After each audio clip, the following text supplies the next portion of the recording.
Welcome to Cartoonist Kayfabe. My name's Ed Piskor. I'm Jim Rugg. New Mutants, issue 100, double-sized final issue of New Mutants by Rob Liefeld and Fabian Nicieze.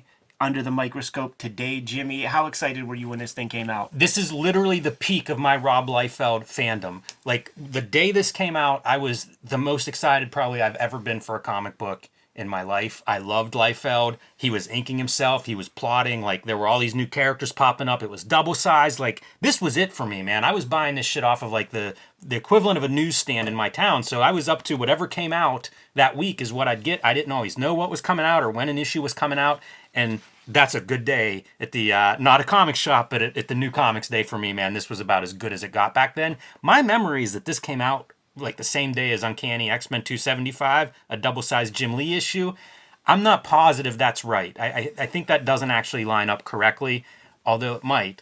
But in my mind, like, this is one of the all-time great days for me of picking up new comics. And it's because of this issue. On my bedroom wall as a kid, grabbing issue 86, 87, the one with the cable on the cover with the gun in second grade, like, I drew this logo, like, on my bedroom wall. I was evangelized, man, to, like Dave chose, this was my scripture.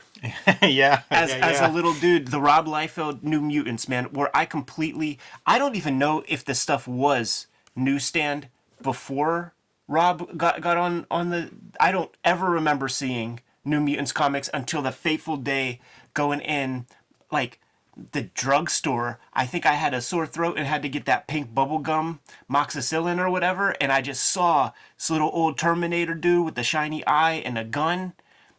Yo, Dad, I'm not feeling good, man. Pull on the parents' heartstrings a piece. Got that comic.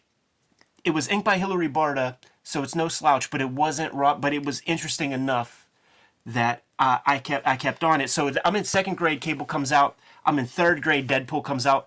I'm all along the way, dude. And this was like, is this even New Mutants? Like what is this? I bought 87 at a drugstore. That's sick. So weird. And that's the McFarlane inks on the cover. Oh, yeah. Those were newsstand issues, but they were at the point where, like, the sales were so low, there was a cutoff in sales, and that's what determined direct market or newsstand. And New Mutants was at the cutoff when Liefeld takes over and introduces Cable. And by the end here, I think he sells maybe 500,000 copies of this issue, which is just a little over. Issue 87 is the first Cable, so slightly over a year, man. He took that book from nearly cut off for newsstand sales to one of Marvel's top-selling books in a year.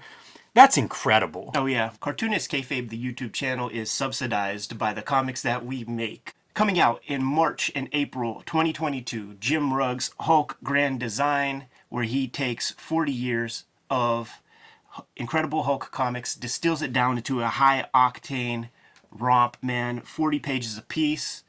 1 month after the other, Hulk Monster comes first. Hulk Madness comes the following month. Jim, what do you have to say about this thing?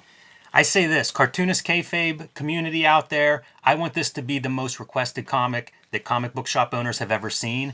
This is your marching orders. Take your phones, show this to those comic shop owners, tell them you want this, tell them to pre-order and to order heavy. Take your previews catalog, whatever it is, take Hulk Grand Design, show it to your comic shop owners until they're sick to death of seeing this thing. I want it to be the most requested book comic shop owners have ever seen. That is your marching orders, Cartoonist Kayfabe Nation. Can I show them a couple of these variant covers, Jimmy? They come in a lot of good flavors too, man. There goes the Eddie P variant, man, by way of Uncle Todd McFarlane. But I had to capture, because this is going to be in the origin issue, had to capture that old John Romita, Herb Trimpe design. Who do we got here? Marcos Martin. And Peach Momoko coming in the clutch, man. The cottage industry unto herself, man, presenting us with a She-Hulk cover. March 2022, comic shops, get on the ball with that stuff. And while you're at it, Red Room, the Antisocial Network, is in stores right now on Amazon. Find our comic shops everywhere. Murder on the Dark Web for Fun and Profit Collecting. The entire 2021 season of Red Room Comics. 70 pages of extra material in the back and throughout this book. And starting in February 2022, monthly, you're going to get Red Room trigger warnings. 4 issues of this season's worth of comics. This is the cover that you're going to be seeing regularly. So when you take your little phone and show it to your retailer, tell them to get you those Hulk comics, put that Red Room comic on your docket as well. There's the Eddie P retail incentive variant. Peach Momoko, once again, the cottage industry, man, comes through in the clutch. And the great Jim Rugg, by way of Robert Crumb, doing his Zap Comics Zero homage. Once again, this channel subsidized by the comics that we present, man. YouTube doesn't pay us a penny. So without further ado, we're done paying the bills. Let's get back to the video. It's after Extinction Agenda where he really comes back and is sowing the seeds. Like there's guest artists and he's just doing like breakdowns for I think he left the Yap book. and stuff. I think he left the book, and his plan was to move on. And I think that Bob Harris was like, "Listen, what pitch me this storyline." Right. But he was prepared. Like, I mean, he was working this stuff up, and comes back doing his inks. Wheezy goes away. Enter Fabian Nicieze to put the words in the panels. And this era of Liefeld art, like, it is the sweet stuff. It's this. It's the first couple of issues of X-Force, and that's the primo material. You see these like crazy. The camera's always moving. Hit the ground running, man. Diagonals of those figures running down the hallway. Like, this is an action book. And when you see this, it's like, that's so wrong. I can do it. A lot of it is, yeah. Like that was the spirit that I was reading this stuff in. Like, this 100%. does not look right at all, but I think I could do that. Maybe I will become a cartoonist when I grow up. Yeah, and I loved it. Like, I wasn't looking at it going, this looks wrong, but I was looking at it and thinking, I can do this, and it's such a hard thing to explain, but something about the marks, something about, I don't know, man, something spoke to me, though, that way, where it was like, this is what I'm copying in my notebooks at school. I mean, I pulled a lot of ticks from this dude, man, just like these black pools of eyes. Like, he's not at the stage yet where he's doing that hatched, Venetian blind eyeshadows. Right, yeah. But we're getting there. Joe Rosen on colors, and I point that out because you're going to see this kind of interesting stuff. There's a lot of open panels where it's like Joe Rosen just throws down like that green block on the background, but even look at the title lettering where he's doing like interesting stuff color-wise, trying to put shadows under people in different places. It's an interesting looking comic. Like, other comics didn't look like this. One of those crazy coincidences, man. Joe Rosen, the colorist, not to be confused with Joe Rosis, the colorist, who did the Living Laser issue of Iron Man that we looked at as perhaps one of the best Marvel color jobs. Cable and Warpath are just hanging out in the X Mansion, and Shatterstar just appears. Yeah, there's no... and the first thing you do is get in a fight. Yeah. There's no, like, who are you or how'd you get here? It is fight. New character, let's get some action on the page. The way they try to sell the character is that Shatterstar is kind of like an angsty teen of Mojo World or something, with some of the dialogue things. Loved Domino. Like, for this early wave of new characters Liefeld introduced, I thought Domino was really a cool one. Good blend of color across all of the characters, man. Like, it's you don't get any characters confused, to be sure. That's that screen door hatching that we've talked about before with early Rob Liefeld that kind of goes away, but yeah, just like all this weird stuff. This is neat too. There's no holding line for this panel, so like all the lines just end, approximately wherever the panel is on both sides. The two panels 1 and 3 here, kind of an interesting choice. And this was an era where like I was really scrutinizing Rob Liefeld, and I think he would do small layouts and then blow them up. And I think he inked with microns a lot of times, because sometimes you'll see like the dots where it'd be like the bleed of the micron hitting the paper.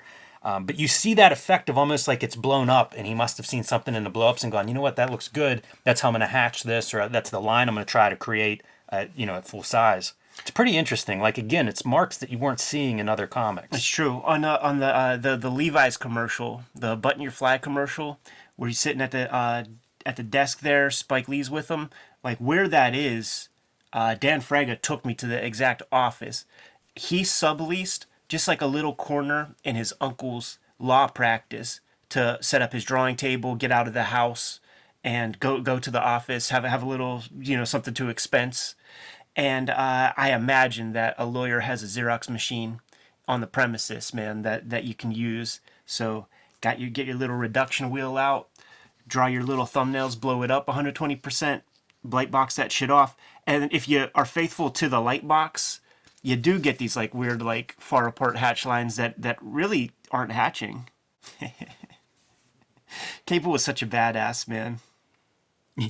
Yeah, and these characters, the way the dialogue is, and poor Fabian Nicieza, by the way, Venetian blind shadowing is coming in here on There the it eyes. is. Yeah. But the dialogue is just interchangeable throughout this issue. Like you could draw your arrow to almost any of them. There's no real distinct personalities. Everybody's kind of a badass. But of course, Cable at the top of that mountain. Man, look at just all the line work on him is gritty. Yeah, man. You get these like little long panels, and I think that these are deliberate choices that Liefeld is making. But when you see it with guys like Jim Lee, it really looks like they're just squeezing something in. Where's it at on the page, man? If it's at the bottom, you're squeezing it in. If it's at the top, it's a plan. And just breaking up the background with just weird lines and stuff. These look like a Sharpie markers just in there. Yeah. Just making those giant lines. He was even like still having dudes like Merritt Michaels and stuff like doing little ghost bits. This is a fun move where you go from Shatterstar with the sword to Cable ends up with the sword and hand on the hand. Like he's making at least a visual move that he's going for that transition. Love the heavy dark lines around some of these panels. Stuff like this I would copy. Like that's surprisingly accurate in a lot of ways. I wonder if that panel's a lift.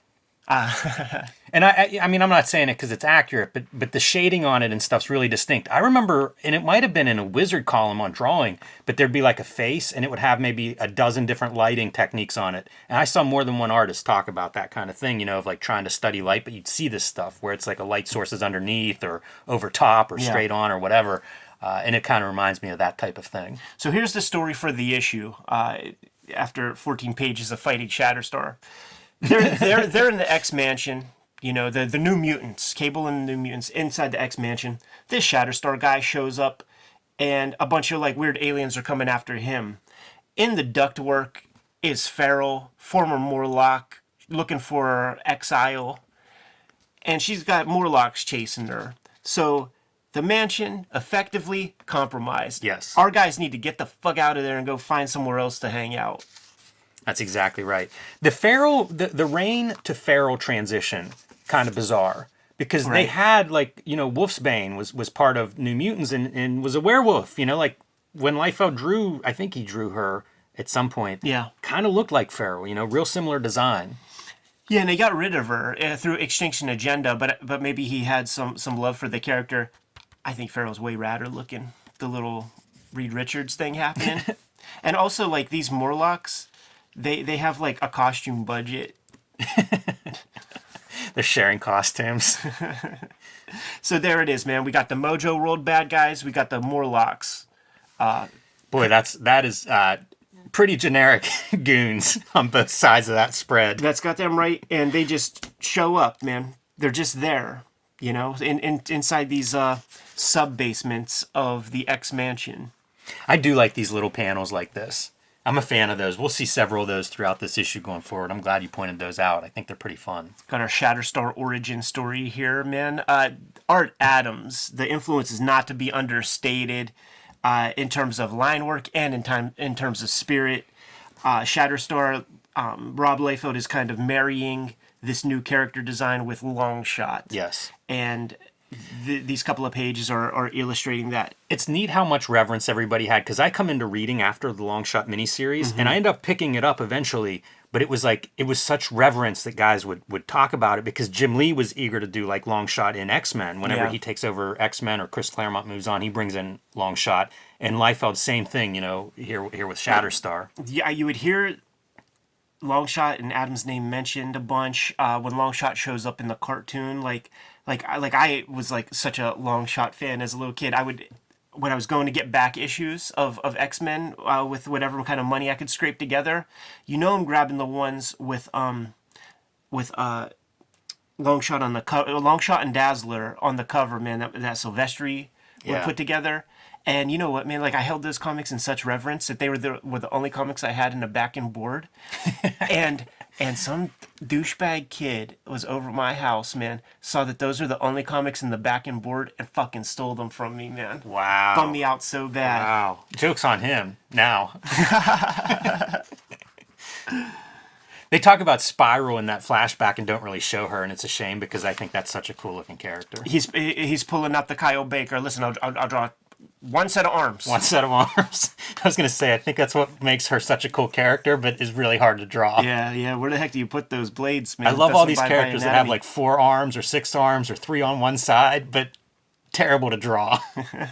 How about this gimmick, man? With like the first thing Farrell does when she comes out of the duct work, she tries to make a snack. She's raiding the cupboard. That's a Street Angel move, man. Yeah. And we got Boom Boom, or maybe she's still called Boomer at this point. Very distinct dialogue is there from the start. That is such a move of like early 90s. I think of Ghost Rider would have that and that was about the same time period. It's funny that's what people were doing. There's that old rule, man. The more lines you put on somebody's face, the older they look. And that is a modern day Madonna right there, as opposed to Desperately Sinking Susan Madonna. It doesn't hurt that she's wearing the grandparents' sunglasses that go over your prescription regular glasses. Terminator X yelling with his hands. How about that, Tiny Tano? I mean, that's a parody. That's like if you're doing a Grant Morrison, Sergio Aragonis, that's like Margin Doodles. Yeah, I mean, maybe you should just go in and put boners there or something. Like, really make it a humorous piece. And by the way, they have our exact lighting rigs that we have here in the Kayfabe compound as we shoot videos. That's what you interrogate somebody with, man. Oh, boy. These are like wave 2 of the X-Men figures. Like, I had each of these toys. I don't think they made a Feral, but I have the Shatterstar. I have the Cannonball. These, like, panels jumping into action, sword drawn. No sense of any, like, back. Like, it's all, these simple lines. It's all about the character. It's all about having them do stuff. I'll tell you, man, I didn't care at all. Me neither. I never wasn't noticed. Missing that X Mansion interior. I did not care. I didn't even notice it, man. These greens and stuff, you just would never really see that. There is a lot of green used. It's not something I would make note of normally, but it does stand out. They did that a lot with these colors, though, because if you look, even there's a lot of the oranges and purples, too. Like, there's a bunch of secondary colors that are being used here. Dude, I would get mad at stuff like this. What the fuck's that color is thinking, man? Domino's face is supposed to be, it's not even white. It's like 25% yellow. Like, it has a little color to it, man. But it ain't Caucasian. Pretty badass, dude. Like the dynamic duo kind of pose, looking in opposite directions. Yeah, and talk about defining that group dynamic of like you got the big guy, Warpath, like, I don't know, 14 heads tall or something. Rob is like a master of doing just that front on view with the hair like that. Like he's drawn that exact image like so many times. Yeah, you look. I look at this and I just see like, oh yeah, there's a lot of bad habits that we all picked up from this stuff. Mm-hmm. But it was really fresh whenever this came out. It was, yeah. I mean, like, I wasn't a part of any fandom like when this stuff came out, and I'm making my own choices. My dad says, "Yo, go grab a comic book," and I'm looking at all the comic books, and I choose this for a reason, Go back one. Whenever you see like this panel. Is this Nicieza dropping the ball? It's just a wide open mouth. He's supposed to be yelling something there, right? Yeah, but Rob ain't give him no real estate, man. Yeah, not much.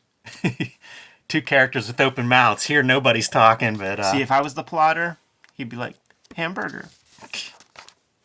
Then Rob plays with tools, man. So, like, thicker ferrule lines and stuff like this, man. Like bolder strokes. But then he gets like a thinner micron a couple of pages later and like really gets in there. You hear a lot of cartoonists do that though, right? The focus is on the face. Like when we talked to him, I think he was saying how when he works with an inker, like the inker has to know he's going to do some inking himself, and usually it's on a face. Yeah. This character is from the Mazzucchelli issue of X Factor. Something to look at. One of his last Super Marvel DC jobs. Yeah. Lil Farrell's a badass, man. She looks cool, yeah. She rips that guy apart.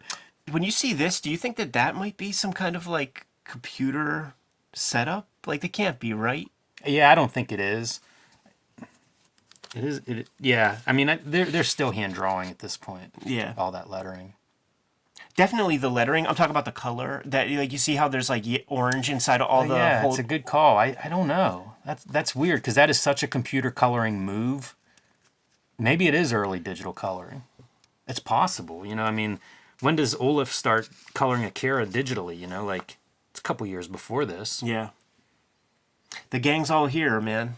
You know, we had the schmoz with Farrell's people in one room, had the schmoz with Shatterstar's people in the other. Now we're marrying everybody up. And This was a polarizing moment for young Jim Rugg. see, that goes to show our age gap and stuff because I wasn't even hip to. Well, here's the thing. Ronin was probably my number one favorite comic at this point in my life, like of all time. Yeah. And when I turned this page and saw this lift from Ronin, and I should have brought Ronin just to put the pages next to each other, I was like, what is going on here? Yeah. There are rules being broken. He's copying Ronin. Like, how is this okay? And, you know, Liefeld does this a lot, of course, and was criticized for this widely, especially from like the Comics Journal. But I saw recently where he was talking about the George Perez pages from X-Force #1, you know, and really tribute to George Perez and stuff. And it's interesting to think about it that way, but also like I do this a ton in Hulk Grand Design. So, you know, my feelings on it have changed, but certainly, yeah. And you know what? It is a little bit different, at least, than I remembered it, but it's still, it just was so alarming to me to see this as like a 2-page spread. Like, you know, there's no secret here where this is coming from. Yeah. My perspective when I was checking this out ignorantly and knowing nothing about Ronin, yo, this is the most memorable sequence. This is the most memorable spread. It's so badass. He no-sells all of it, and there's never blood on him. So I like to imagine it's like just through the side of the arm. You know, Right. like it's not through his body. Because there's no consequence to it. He's got a little nose blood, but you don't see any trauma. Yeah, and I would always get mad too because I feel like I would read about Liefeld or read an interview or reviews or whatever, and they didn't always call out like, hey, this is a badass spread, that'd be the end of it. And it'd be like, no, come on, this is a Frank Miller badass spread. And that was part of what would irritate me too. But yeah, you're right about the blood part. It is confusing when you see this, and it's like, wait, how does this work? Why isn't he dead? This ink line, I was chasing, man. Me you know, too. with this like thick bulge at the end. Like that's I would draw those dots. exactly. Yeah, me too, man. Like there's something real captivating. Like, you know, we use the word organic a lot. Like you could tell that's like a very deliberate pen stroke. That organic quality is what I think you lose whenever you go to a Danny Mickey or Totally. to any inker. Stephen Platt does it, you know, whenever he starts being inked. And you get other stuff, but you trade off that kind of organic, the drawing. The you know, human like, hand part, Like yeah. that's Liefeld drawing in ink right there. Once you hand it to an inker, you might get more polish, but you lose a little bit of that. Like, I want to see Liefeld drawing. It looks real fast. Mm-hmm. You know, like he's just making these marks quick. I like that lettering too. You know, What's it say? Slatum? I'm not sure what it says, but I like that it's like that triangle shape going back. Mushroom? I thought it might say Shatterstar at first, which should have been an awesome one. Like, man, you start working the character's name into sound effects, I'm on board. And then you'll see like Blam, and that is the most hand-drawn, that looks like a rapidograph hand-drawn Blam. It's such a weird combination of things. There would be these weird crops, like whenever we have our fight sequences. Man, where's a couple good ones? Let me see here real quick. Because it's just like, you've never seen this done. Like, a pair of boobs and a bicep, and then like the derriere lats region. Like, these are weird crops that you just would never see. Jack Kirby never did this. By the way, this can either be your back and your like top of your buttocks, or this can be the back of a leg and the top of the calf. You're Your right. pick. Yeah, Reader's choice. Yeah, both legs. Like you know, see, that's the glutes. Yep.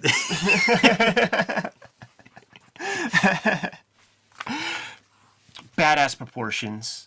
This is another thing that I was chasing at the time. Draw an upper chest that's a head and a half tall and 13 head tall legs. That shit is sick. That's I loved it. That's Hara Tetsuo fucking Yes, it is. Fist of the North Star proportions. It's fashion drawing, and my high school art teacher would look at these crotch folds and it just shake her head like, why? Why are you doing that?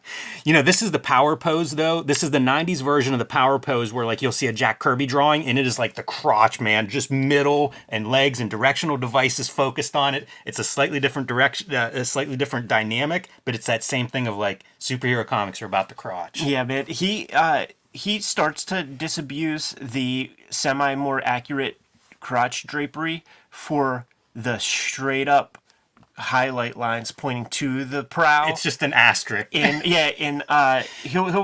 solidify that in X-Force. Yeah. These kind of smoke things too. I could never draw smoke because I'd copy those and it did not look right. Right. It kind of doesn't look right there.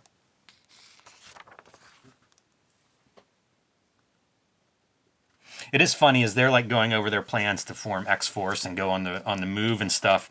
They're explaining like how this group knows us and then this group, and it's just the same. Like, just keep going, Bushmiller. Right. Yeah. Give us 3 of these groups.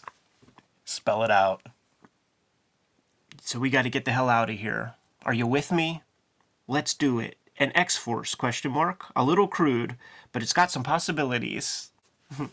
It's time we become a force for change in this world. A force, legal or not, for what's right. Yeah, he talks about that fighting force and how it's what he's always envisioned.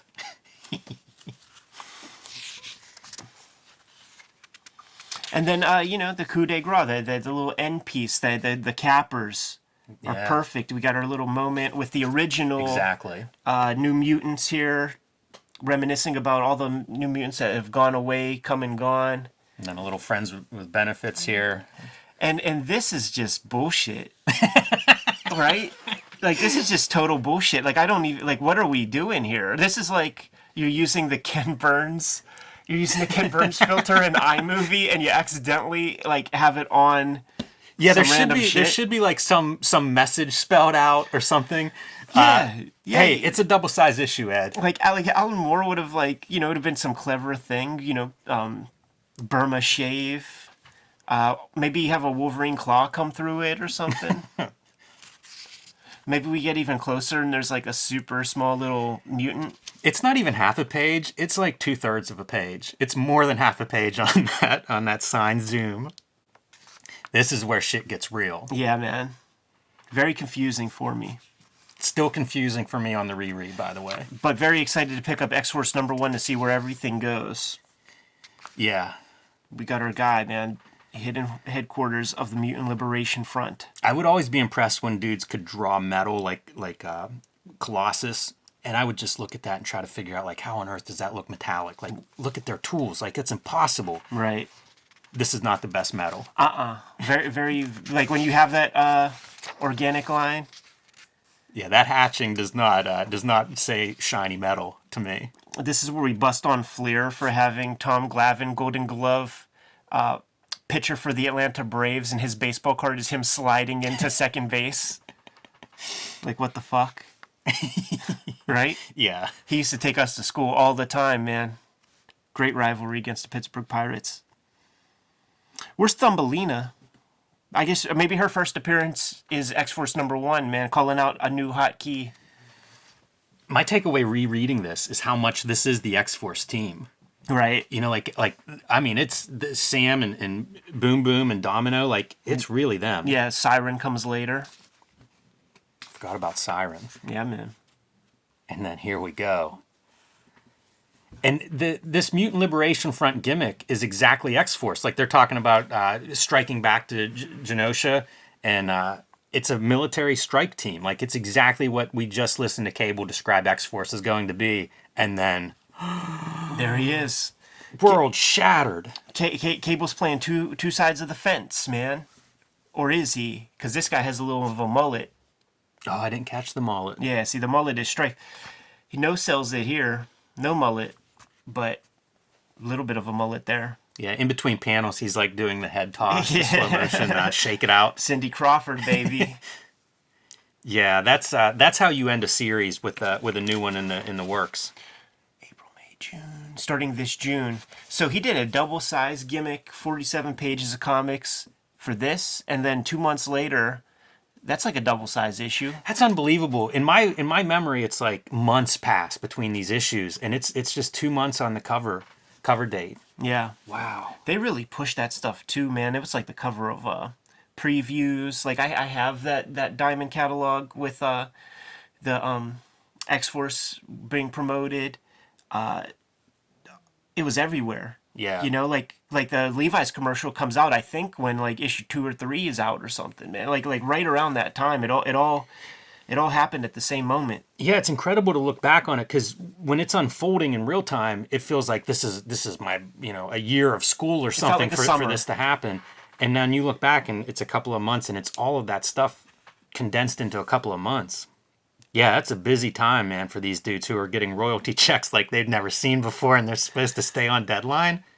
A lot of temptation, man. One of the most unforgettable times as just a comic reader, probably a period of time that really solidified my interest in growing up to do this stuff, man. Like that 3rd grade period of time is something that I'll just never forget because it's this stuff. It's that Art Adams Fantastic Four trilogy.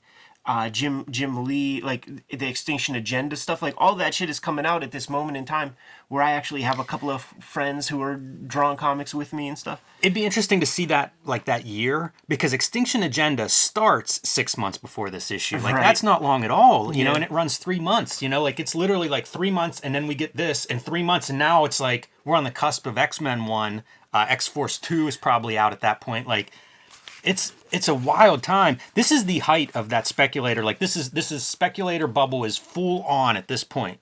Like we've entered the max of that, and it's like a feeding frenzy. You know, like every week there's something exciting coming out in comics at this time. Yeah, I'm taking a look to see if we got the checklist in here. I don't think I saw it before, but I'm trying to see if McFarlane's Spider-Man is out at this point, which I think it is. It is, because it came out the year before, so it probably would have been up and running at this point. And I think somebody even asks, you know, they mentioned McFarlane in these letters. They mentioned Deadpool in, I think, 3 out of 4 of these letters, and some in great depth, like they want more Deadpool. Yeah. Already it's coming up. Kind of a good letters page for that reason. But yeah, McFarlane's Spider-Man has to be up and running. Yeah, sure. Because if it's like issue 8 or something, when it carries into issue 15, 16 of Spider-Man...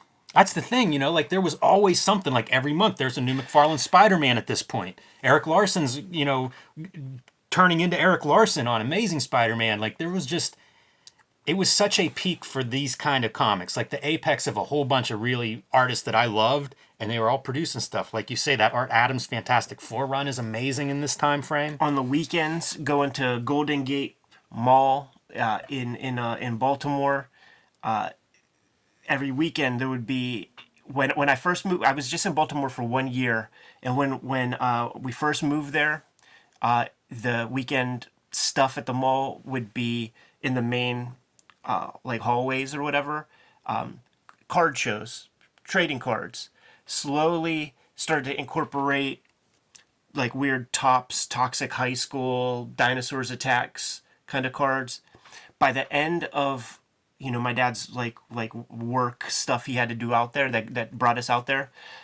There were comic book dealers out there. It was transitioning away from the trading card stuff, and comic books were being incorporated into that bubble, and people were buying and selling that shit like freaking cryptocurrency. Or Beanie Babies. Goddamn right. The jury's not out on if crypto is Beanie Babies, by the way. Stay tuned. That's pretty awesome to see the Teenage Mutant Ninja Turtles, considering the love of them, because man, that's the same kind of time period where like that was the apex of creator ownership right there at this time for me. And I mean, this exact game, like I had it out there in Baltimore too. I got that shit for my birthday. What a year. Yeah, I'll say, wow. Kayfabers, like, follow, subscribe to the YouTube channel. Hit the bell will notify you when new vids are available. What's out there, Jimmy? Join me on patreon.com/JimRugg. But more importantly, go to your local comic shop and tell them to order Hulk Grand Design. My goal for this, my marching orders for all of the Cartoonist Kayfabe faithful out there, is I want Hulk Grand Design to be the most pre-ordered and the most asked for book at those local comic shops. So get it in front of your local comic shop owner and tell them you want it. Tell them to pre-order a lot of them coming in March and April 2022. Hulk Grand Design. Red Room, the Antisocial Network, in stores today. Get your hands on that comic ASAP. Thank you so much for supporting the comic. Get getting it on your Santa wish list, because I saw a lot of Christmas presents, man, where people were cracking open their gifts. And then sneaking off to their bedroom to read it without mom and dad seeing it. It was incredible. Trigger warnings. The next season of Red Room Comics is going to be coming out beginning in February. Every issue completely self-contained, going to be coming out on a monthly basis. If you want to read those comics ahead of time, hit up my Patreon. Get those comics put on your pull list. Tell your shop that you want them. Jimmy and I have link trees in the description below this video where you can get to all of our stuff. What else, Jim? Subscribe to the Cartoonist Kayfabe e-newsletter at the links below this video. You can also pick up Cartoonist Kayfabe t-shirts and merchandise at the links below this video. Given those marching orders, we're going to be on our way. Read more comics.